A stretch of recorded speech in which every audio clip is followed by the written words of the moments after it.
qof walba ayaa la yaaban waxa caawa ka dhacay garoonka Old Trafford ciyaar xiiso leh.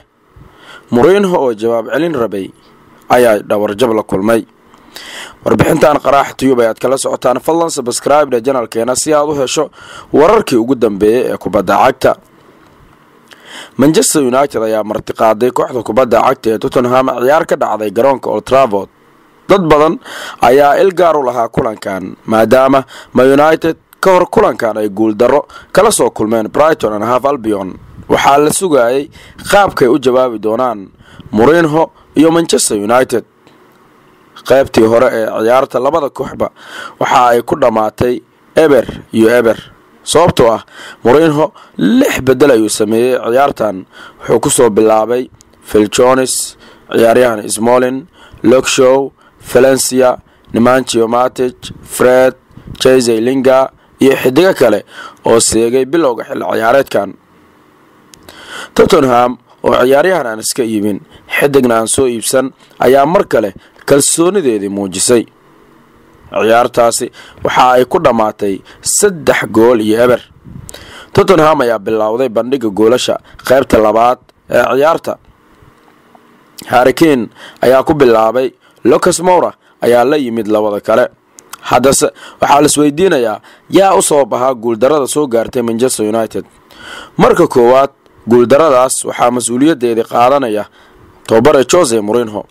Mourinho ayaa si caro leh u bedelay ciyaartoydiisa halka tababarayaasha qaar ay bedelada u sameeyaan hab tactica ah ama falsafaysan. sidaas darteeda kooxda kubadda cagta ee Manchester United tababaraheeda Jose Mourinho ayaa bedelada uu sameeyay marka goolasha laga dhaliyay kadib u sababeen in kooxdiisa ay soo laaban weyso. Mourinho sidoo kale ciyaarta wuxuu ku soo galay ku dhawaad 4 ciyaaryahan oo qaddexe ah.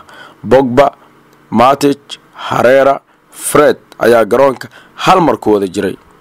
sidaa darteeda way adkeyd kubad sameeye ama ciyaaryahan kubadda hore u sikiya ama awood u leh inuu la falgalo weerarka.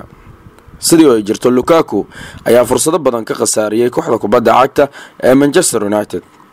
maxay ka yiraahdeen wargeysada ka faalooda ciyaaraha guuldarada soo gaartay kooxda kubadda cagta ee Manchester United?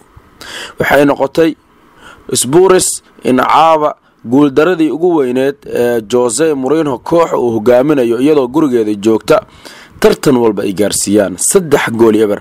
Mourinho oo Man United hogaaminaya loogama badin gurigiisa. sidoo kale 133 sekin ayaa u dhaxaysay goolkii Harry Kane ee koowaad ama furitaanka iyo goolkii Lucas Moura.